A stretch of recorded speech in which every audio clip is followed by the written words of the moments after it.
Hello and welcome to Beth Tikkun and this Spiritual Season series. In this group of teachings, we are diving into how each Torah portion fits into its place in the yearly calendar according to the annual pattern of salvation, God's yearly curriculum. This week we are in Parsha Naso, from the middle of Numbers chapter 4 through the end of chapter 7.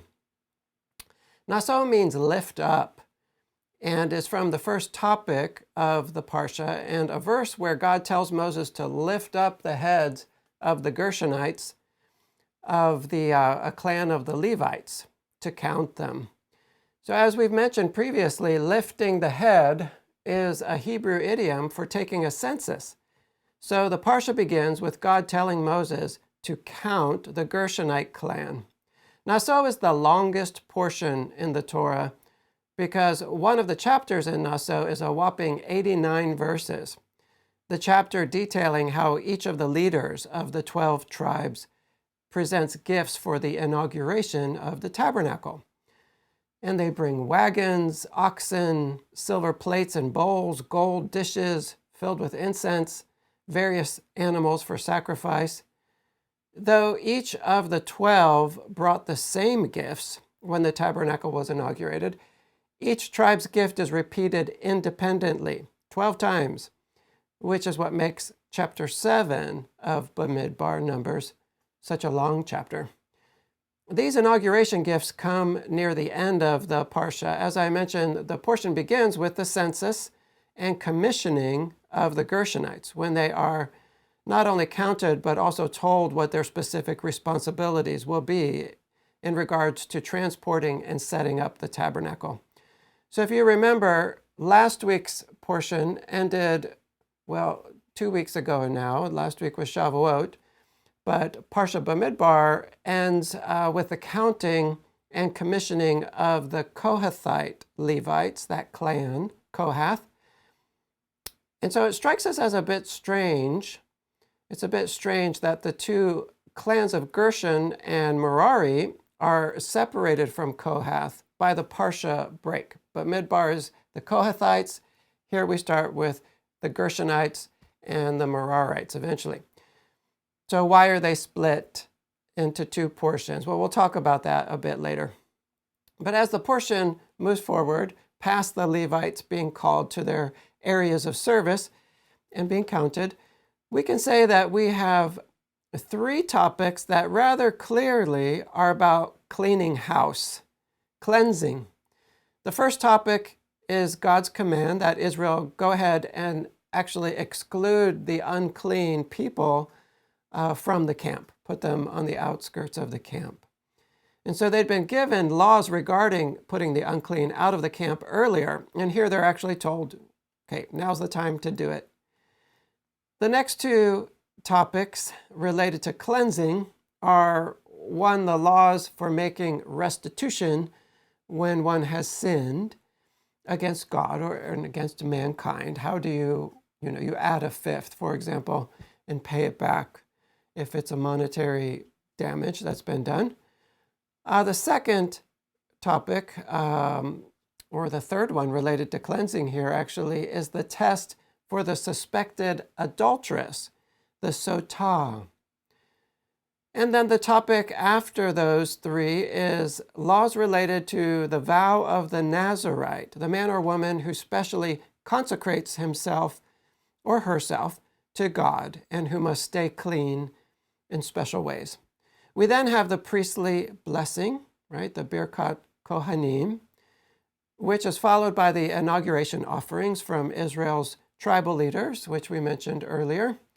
At the very end of the portion, we read the description of how God would talk with Moses in the tabernacle. And that's the last few verses are about that. So let's do a little work now to place Parsha Naso in the flow of the calendar and the portions that come before it and after it. We're seeing here in Naso and in the previous portion, which is Bamidbar, how God is helping Israel to make final preparations before beginning the 40-year journey. So up to this point, Israel was receiving the Torah and building the tabernacle. In the next portion, we will actually see them set out from Mount Sinai. They leave to die, right? We talked about the Midbar being connected as the place of extreme death forces, and God saying very clearly, I'm going to have you journey through the wilderness 40 years so that this generation dies. So they leave to die. We're nearing that moment in the text when a new phase will begin, when they will become something like a nomadic people. Remember, they've been slaves in Egypt, and now they're becoming a nomadic people for a whole generation. And they're becoming a people who must embrace the punishment of having to spend this whole generation in the barren desert. And so what we're seeing here at the start of this new book of Bamidbar are the final preparations before that 40-year journey begins. We began seeing these final preparations in Bamidbar, as I said earlier, and we continued to see these last bits of prep in Naso and in the first half of next week's portion. And it's really a momentous time for the nation. What do the final preparations look like for a nation of 3 million people to begin 40 years of dying? But it's not just dying, of course, though that's one of the main purposes for the 40 years in the wilderness. It's also 40 years of walking with God and learning how to walk with God in a special way. 4 decades of walking Bamidbar in his voice, in his speech. It's 40 years of every day digging graves over here, but that's just one thing that's happening in the wilderness. Over here are new babies that they are welcoming into the tents. And so the cries of anguish in burying the deceased literally are mixing with the cries of joy and relief at the birth of the next generation, the generation that will go into the land. It's 40 years of miraculous manna and water from the rock, 40 years of Moses leading, talking face to face with God. It's 40 years of God giving more and more authority over to the people, allowing them to more and more walk in faith with him. That phase of Israel's development is about to begin. In a way, it's an in-between phase, like adolescence.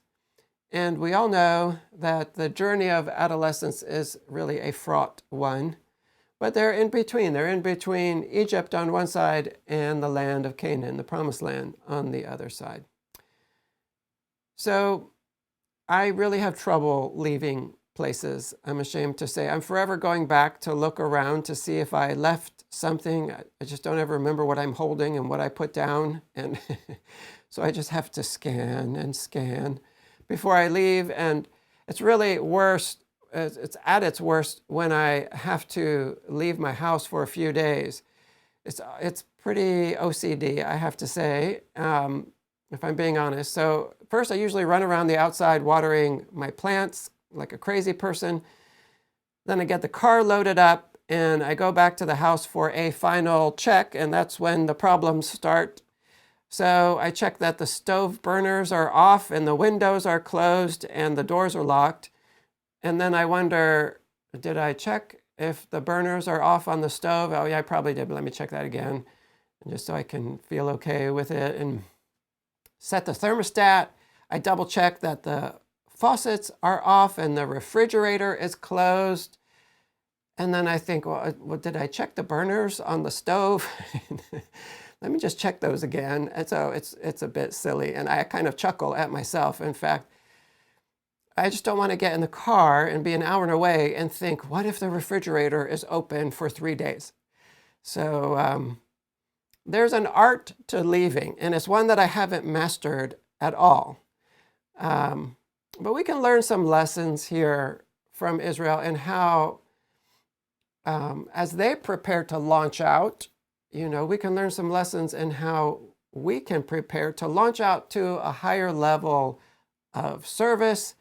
Maybe we've been given more authority or more responsibility. There are lessons here for new parents, for example, or for those who have been promoted at work and find themselves with more responsibility, a new job, a new phase, a new level. And from another perspective, there are lessons here for all of us walking through these spiritual seasons together. We're all coming into a new phase that is marked by Shavuot, which we've just come through. So, because we read Parsha Naso now, like Israel, we're also preparing to leave Mount Sinai. And so, as I said, we've just come through the Moed of Shavuot, which we honor as the day of the receiving of the Torah at Mount Sinai. It's as if we came to the foot of Mount Sinai. Now on the other side of Shavuot, we're leaving Mount Sinai, or preparing to leave. And maybe we tarry there for just a bit before we head into the wilderness with Israel in the next Torah portion. You know, we are launching out into that sunny midbar just as summer is coming upon us, and it's just getting to those temperatures just this week here in Ohio. So this is a case where the calendar and the portions are particularly aligned. And as we read about how God helps Israel to prepare for the long, long journey ahead, we can be looking for lessons that apply to us now in the calendar as we say goodbye to Shavuot and head into that long summer. So what changes is God making in the nation? Like, how do they look different? What messages is he sending to Israel at this point, both in the changes he's making in Israel and in the placement of certain commandments or groups of commandments here in the text, in the Torah portions? And we can ask another question. What do these messages at this point have to do with entering the phase of adolescence? In the last teaching on Shavuot, we talked about how in the yearly calendar, after experiencing a rebirth at Passover, we're now beginning the phase of the calendar we would call adolescence. And we also called that an engagement to God, although not the finalization of the marriage. But particularly we focused on the idea of adolescence. As we think about these portions in terms of preparations for the 40-year journey, let's first think back to Parsha Bamidbar, last week's portion, which was the first in the new book of Numbers, Bamidbar. Bamidbar begins with a census. And, we just said that this portion also does. So as they set out on a new journey, as they enter adolescence, God lifts each head, looks them in the eye and says, you are part of Israel and you count. You are necessary. You have a place here and we need you. And how vital is it for us to hear this as we enter into the period of our lives when we can become absolutely consumed with comparing ourselves to others. And social media makes it so much easier for these teens to be comparing themselves to each other. But it's just kind of goes with the territory. Clearly, we should not be comparing ourselves to each other, but teens are prone to this. And I think they just don't have the wisdom to realize the psychological, the emotional effect that doing that takes on them. Well, next in Bamidbar, after that census, God arranges the tribes into groups for camping and marching. 3 tribes here, 3 tribes here, 3 tribes here. The Levites in the middle around the tabernacle. So on the one hand, he's bringing a kind of practical order that will make the next phase possible in a practical sense. And someone has to go first as Israel travels, sometimes narrow paths and through wilderness canyons. Sometimes that's the best way to go, is to follow the water, maybe up a cliff and through a canyon. Sometimes along caravan routes, across maybe mountain passes, over plains, following God into places both known and unknown. And someone has to go second and someone has to go third and on. And so there's a ranking that God gives them. And there's an order that he's giving. And I think that sense of order that push toward order is vital for a brain of adolescents that in some ways is becoming a bit disordered, right? They need a lot of discipline and order on the outside. So one message that comes out of the organization of the camp, another message besides just here's some order for you, is that each member of Israel has a special place within the body, a place for which they and only they are created to fit, a place of service to the body that only they can do. And isn't that a vital message to speak to a young teen? You are designed for a special place of service that no one else is able to do exactly like you. Start to seek out that place of service now. And I think teens can begin to do that, to get a sense of, I'm a little bit better than most other people in this area, but definitely not in this area. They're starting to be able to get a sense of that at the age of 12, 13. And they can be encouraged that God will help them to discover their unique identity. So a message like that, that they're uniquely created for a special role, it helps them to accept how they are made. Teens just get all bent out of shape about the shape of their body compared to some other shape of somebody else's body, or the models they see on TV, and actors and actresses. And it's a rough part of coming to terms with coming into your adulthood, just seeing the person who you are becoming. We're very hard on ourselves. So you might not be as good looking as that person over there, or you might not be as athletic as that person over there. You might not be as smart as another person over there. But you're made exactly as you are, because you are made to fit into a certain place.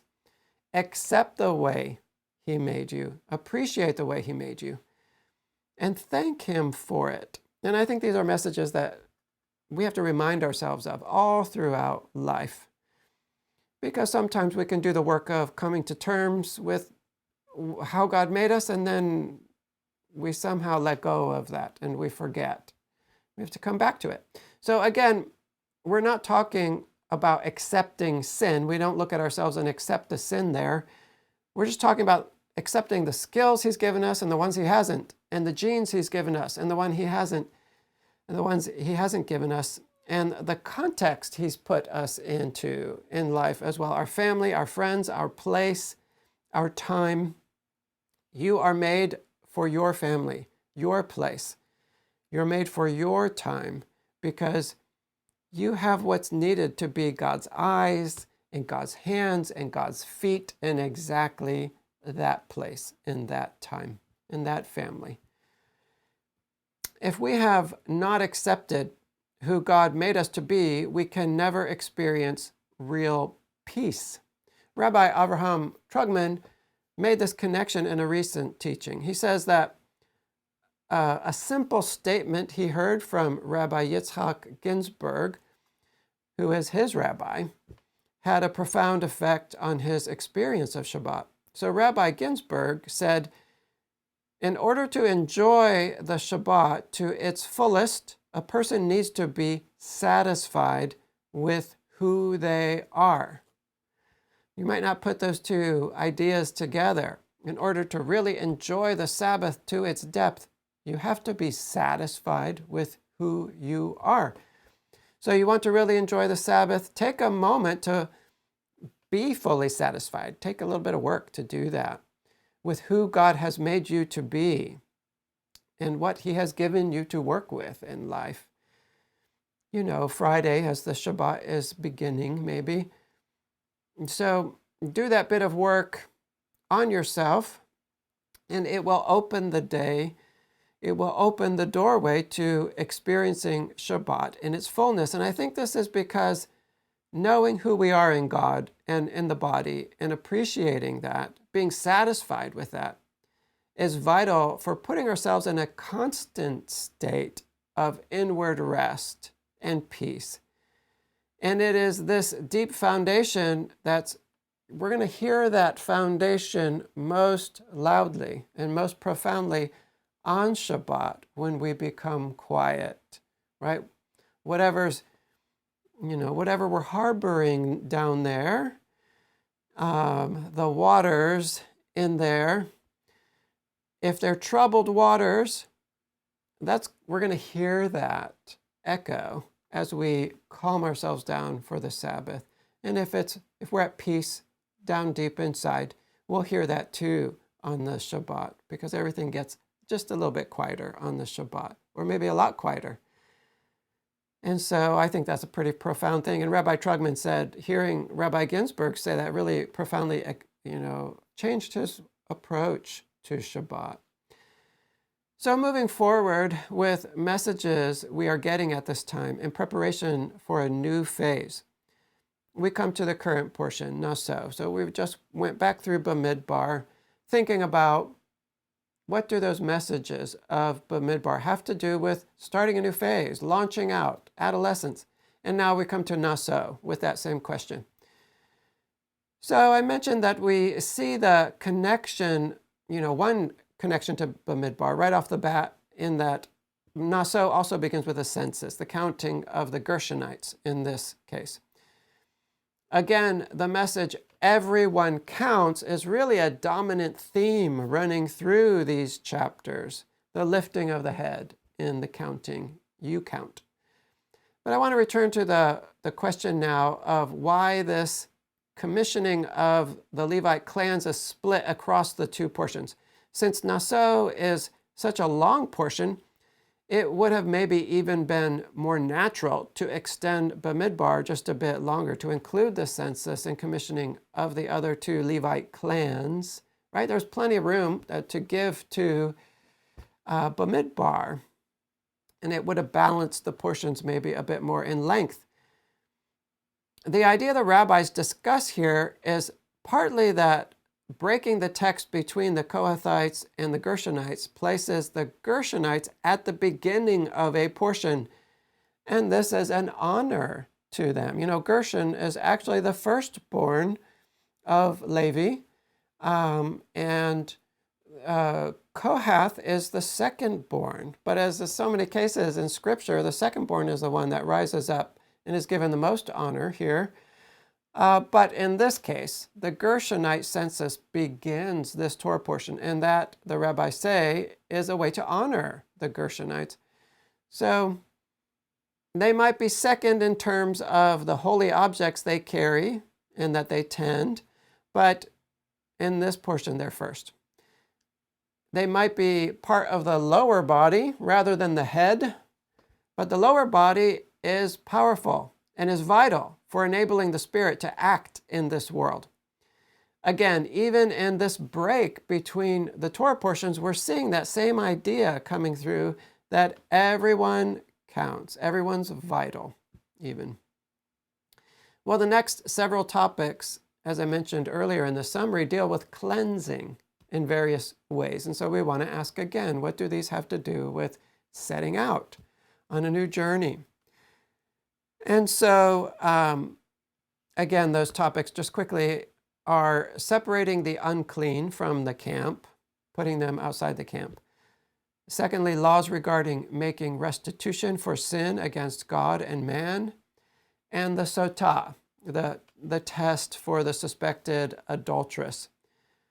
Cleansing always follows stepping higher with the Lord. You step higher, there's a cleansing. You step higher, there's a cleansing. So what is the message here to the adolescent embarking on a new journey? The message is, you have sin lurking within your flesh, and it's about to awaken with a new power that you maybe couldn't imagine before. When it does, don't coddle it. Don't accept it. To the degree you are able, put it out of the camp. When sin leads you to fall, do what you can to make it right with God and your fellow man, right? Make restitution. and know that sin is adultery and that it will be found out and it leads to death. It leads to separation. So it leads to separation between you and God to begin with, but also between you and others. So be about the work of cleansing your vessel so that you can be strong to follow the leading of the Lord and do his work in the world. God requires a holy vessel, and so be that vessel, and you can do it. He wouldn't even ask you to step up and do it if you couldn't do it, and if he wasn't going to help you to become that holy vessel. It's what life is all about here. So let's touch on the laws of the Nazirite, right? We had the commissioning of the Gershonites and the Merarites, and then we had these 3 topics related to cleansing. Now we come to the laws related to the Nazirite vow. So how does this fit?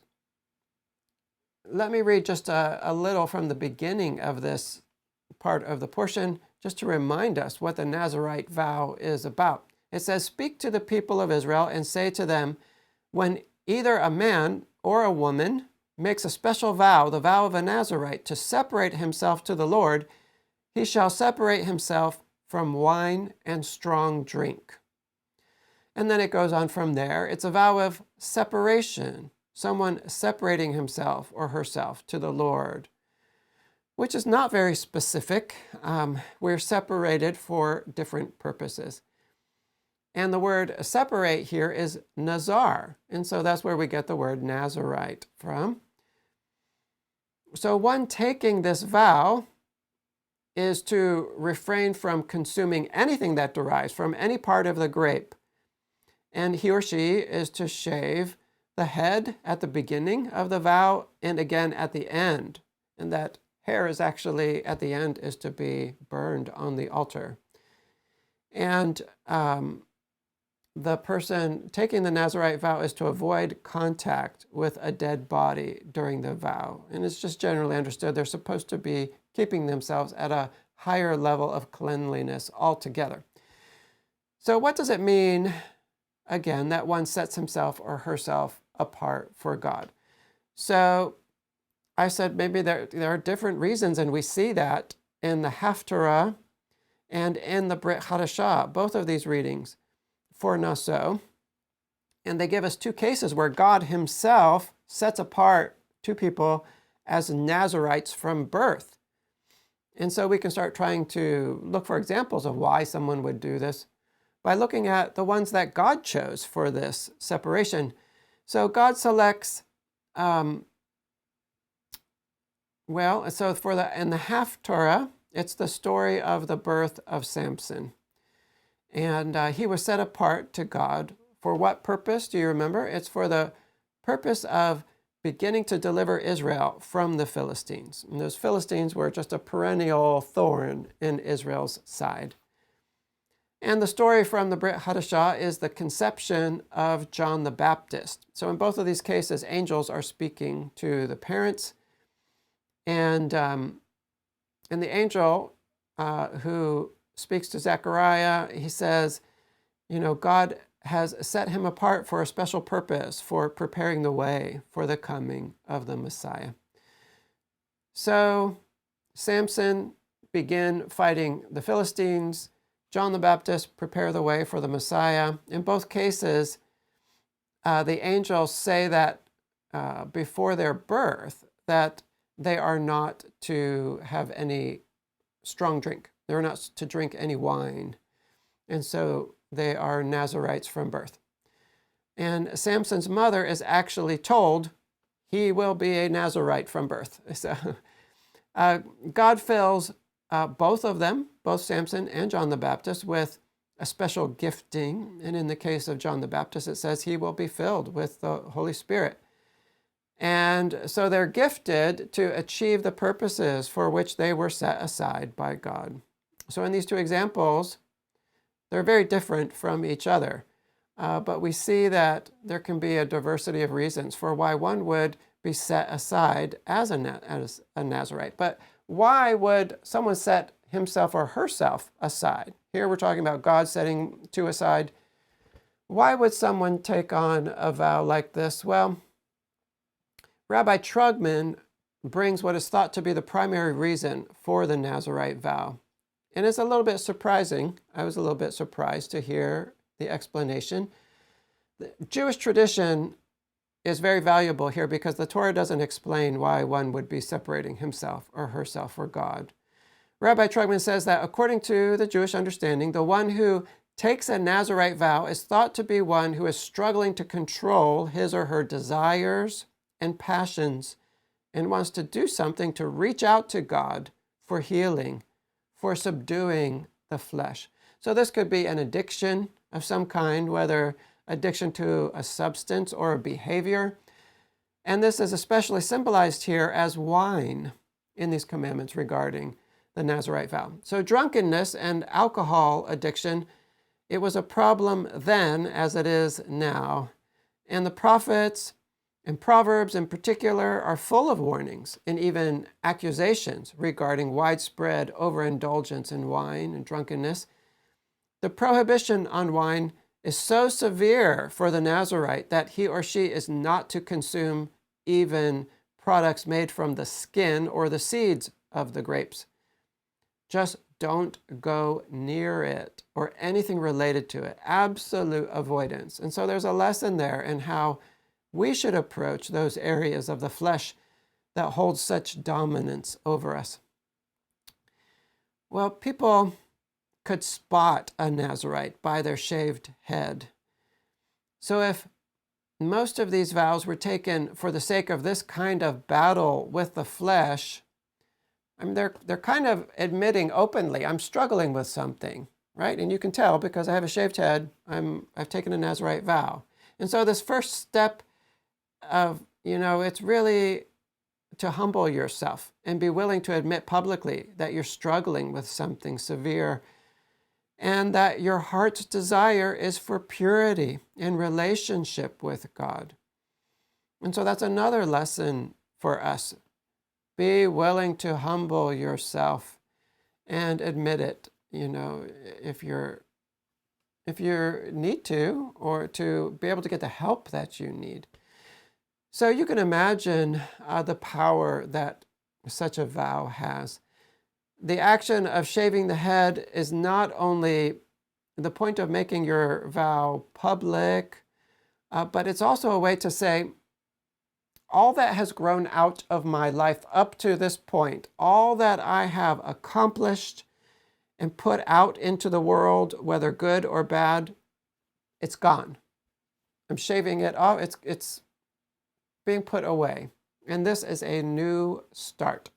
The Nazirite is dedicating himself or herself to the Lord as holy, as set apart, knowing how very, very seriously God takes such a vow, knowing how breaking such a vow would open one to dire consequences, because our God is a jealous God. What is dedicated to him cannot be withdrawn, right?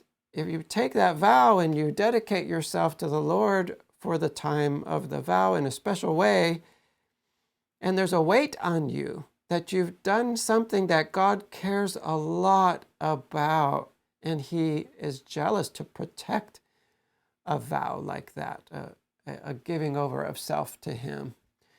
So there's a lot of motivation there and a lot of power there to cease the behavior and not become impure while in this set-apart state.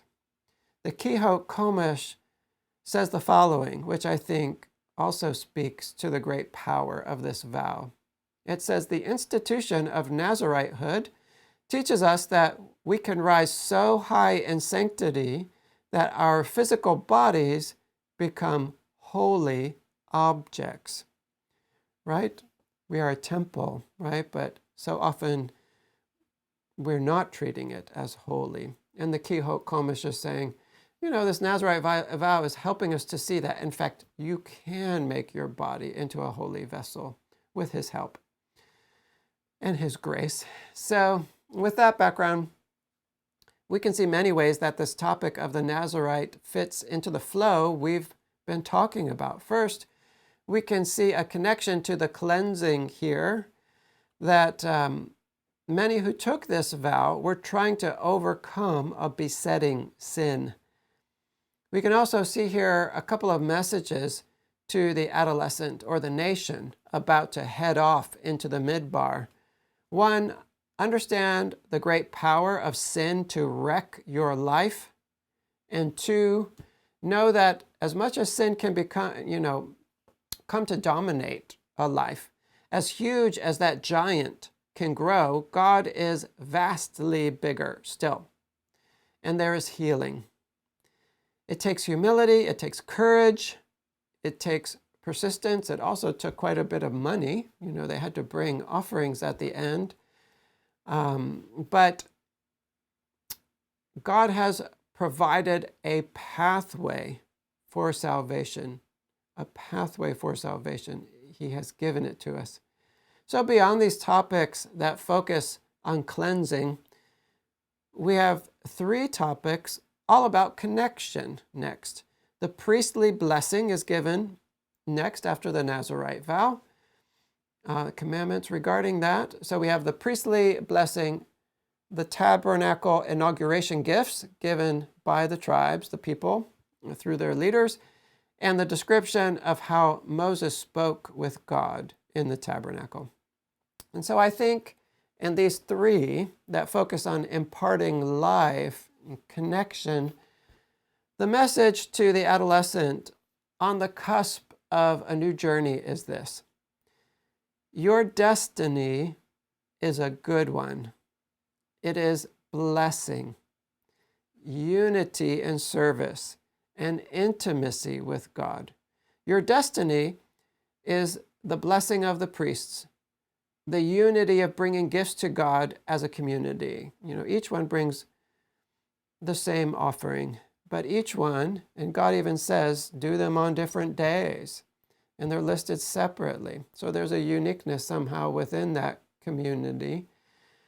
There's a unity there. That's your destiny. And the intimacy of speaking with God face to face like Moses did, that's also your destiny. This is where you are headed as you step out onto that dry and barren road. The road might start in the desert, but it doesn't end there. It ends with streams of living water flowing from under the entrance of the temple.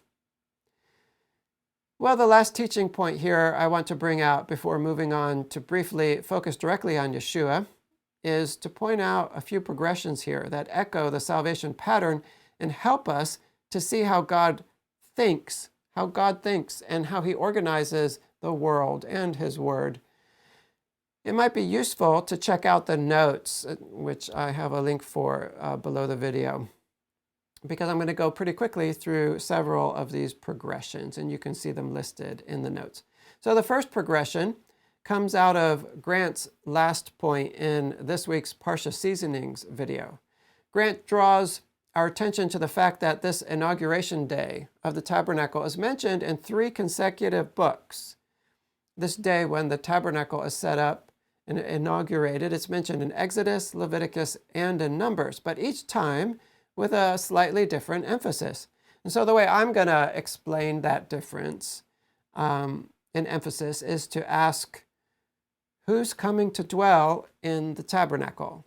So in Exodus, God comes to dwell in the tabernacle as his presence fills it, right? Set up the tabernacle and it's filled with smoke.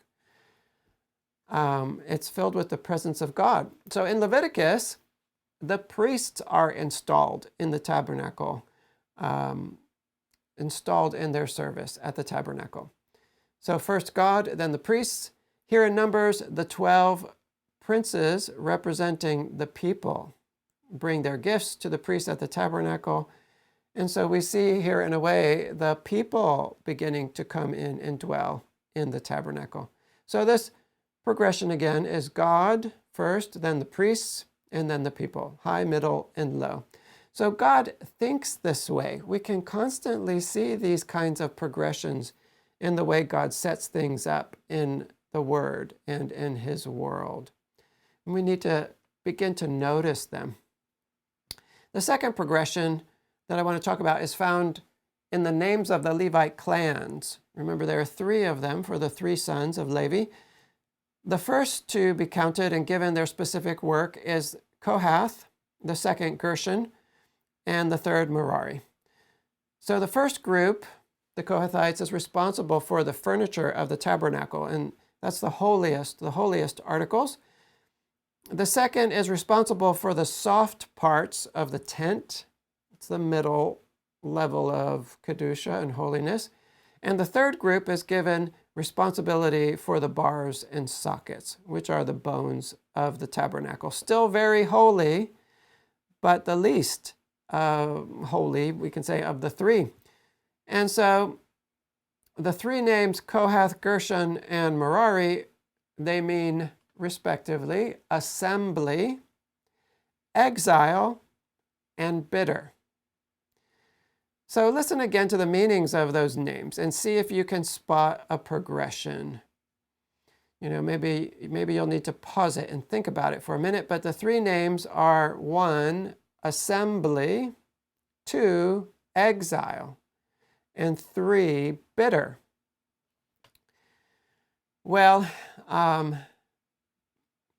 did you notice that the names move from unity to separation? Unity is a characteristic of the spiritual realm.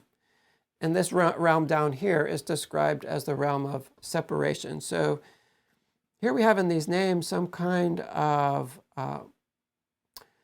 manifestation of the spiritual in the physical, right? Again, unity is a characteristic of the spiritual realm.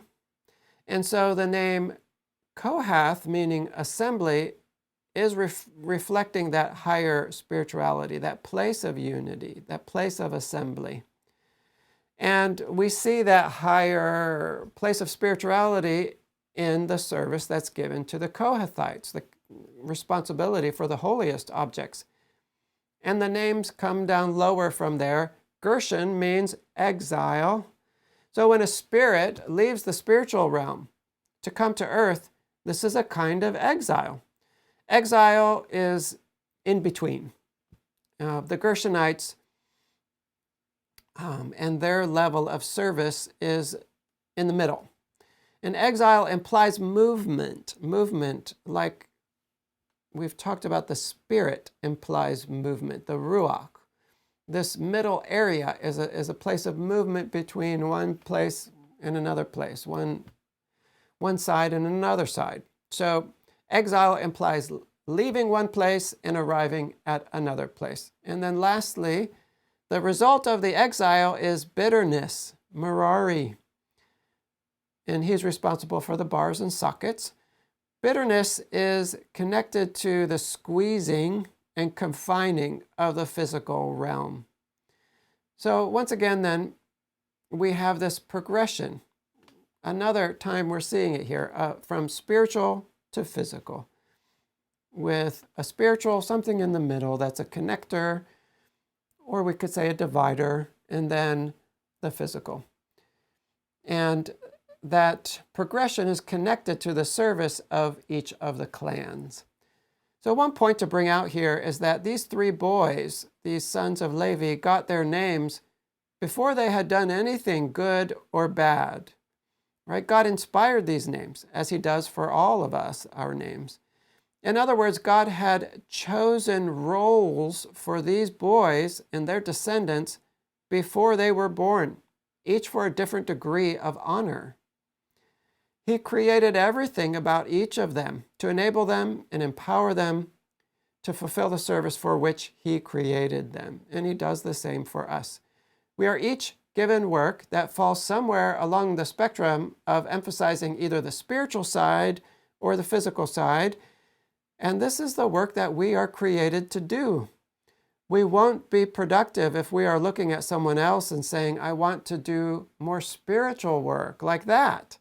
Or I want to do work that makes me that kind of money. Growing up in the Lord is understanding that everyone counts that every place has honor in the end, that all are needed, and that you are created to inhabit a certain place prepared for you. Well, lastly here, let's do a quick salvation pattern reading of the priestly blessing, the Birkat Kohanim. We're going to trace the story of salvation here in this God-designed and God-given blessing, this story of salvation. Does the Birkat Kohanim, which is something that God designed for us to say to each other, to bring down his blessing on us from him, does it reflect the salvation pattern? Everything must, and something as important as this prayer, this blessing designed by God, must reflect the salvation pattern somehow. It has to be there. So one of the ways that we are connecting to the story of salvation is through human development, from infancy to adulthood. So listen for that progression as we go, along with other ways that we can see this progression of salvation in the priestly blessing. So the blessing starts with, "May the Lord bless you and keep you." So bless is a general word, right? The whole thing is a blessing. But the first word is, "May the Lord bless you." It's kind of an undifferentiated, all-inclusive word. It's the seed word of blessing for the entire prayer. And so it's nice for someone to say, "May God bless you," but it's quite general. So the next idea starts to unpack the seed. So again, that first line is, "May the Lord bless you and keep you." And that word keep is the Hebrew word shamar or shomer. Keep is what a parent does with a child. Watch over, protect, guard. These are all translations of shomer or shamar. This is an action of God that applies especially to a very young phase of development.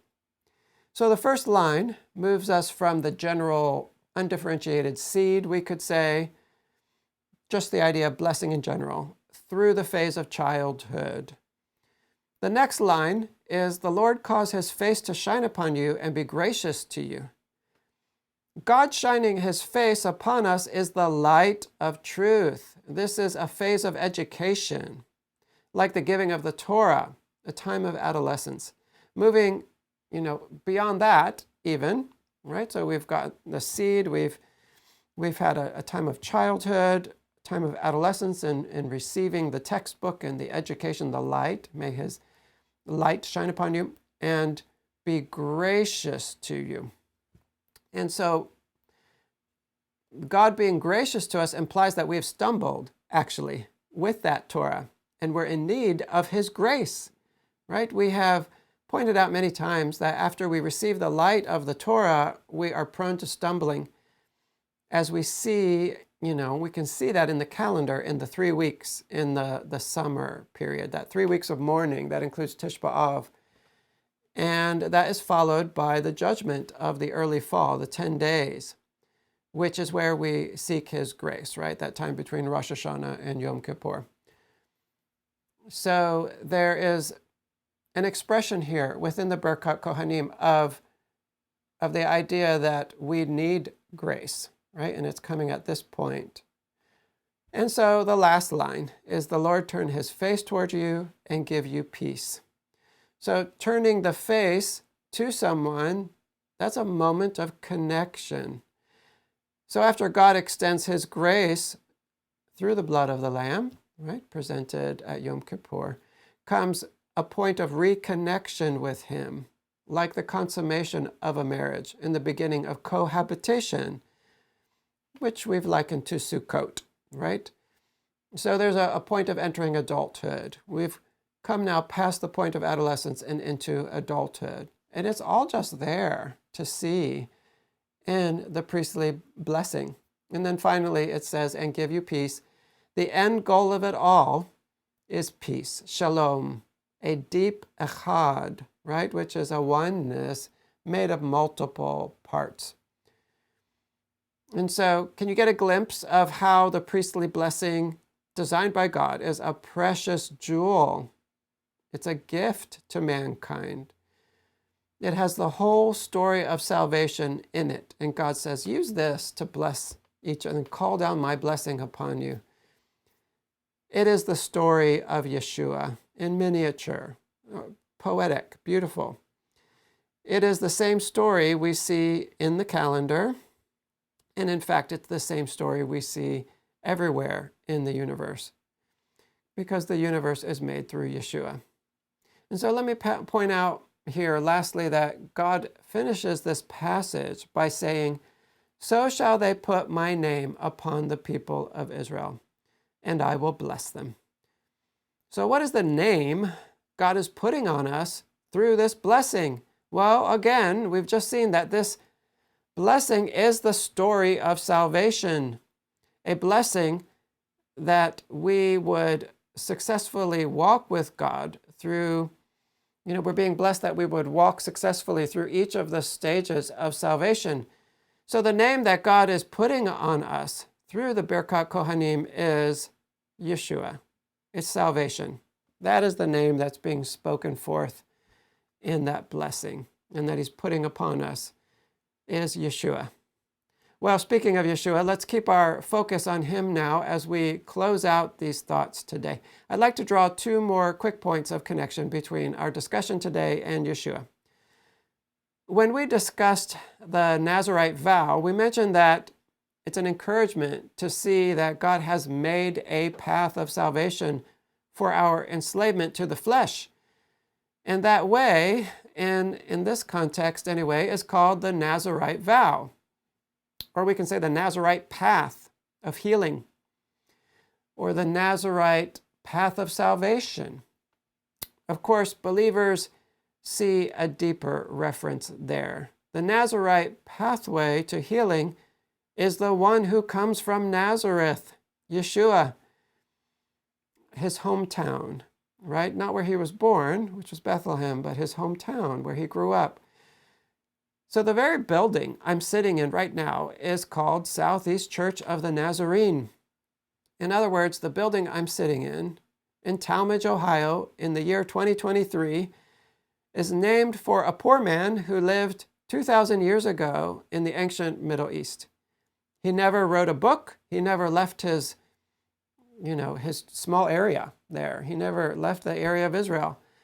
But the power he wielded ripples like shockwaves throughout time and space, such that this very space I'm sitting in, these walls here, and this time in 2023 reveals that power, This building where believers meet, separated from Yeshua by 2 millennia, is named for Yeshua from Nazareth. And Yeshua is the true way of the Nazirite that the Nazirite vow pictures.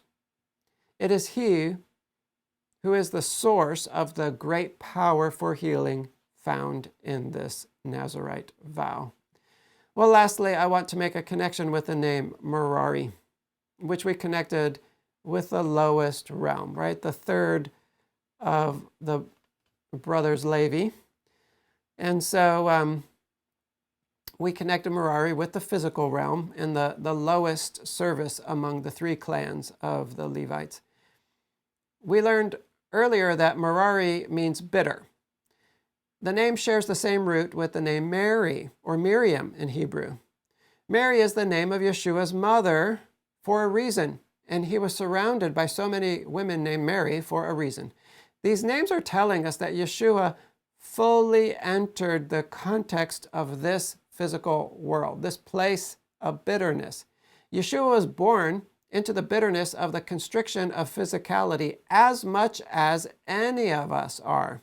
In fact, he was born into a particularly fractious and bitter period in Jewish history, a time of great dissensions, right? The Pharisees, the Sadducees, the Essenes, all these groups, this fighting for how the high priesthood would be run and over the calendar and over so many issues. So Yeshua wasn't born into a theologian's classroom, and he wasn't born into a king's ivory tower, removed from the common things of this world. He was born to a woman named Bitter and placed in a feeding trough in what was probably a cave, right, for keeping livestock in, which is a hole in the earth. He grew up in Egypt and then in the Galilee, which was not considered the spiritual heartland of the nation. The Galilee is located more on the physical side of Israel, not the spiritual side, which is the south. The fact that Yeshua came from backwater Galilee and not the spiritual heights of Judah was a stumbling block to some. So these details are designed to say to us, Yeshua knows what you're going through. The life he lived in the flesh was lived in a context of physicality that is as deep or deeper than yours. Yeshua was surrounded by the bitterness of this fallen world. And not only that, but Yeshua is the full antidote to the bitterness of a fallen world. Through Yeshua, the bitter waters are turned sweet. Well, that's all for today. Thanks again for listening. As I mentioned, there's a link posted for an outline below the video. May God bless us to know deeply in our souls that we count. May he bless us to find the place of service for which we are designed. May we never be afraid to humble ourselves so that we can come more fully under the wings of his protection and be healed. And may we rise up to be the people he has made us to be. Shalom.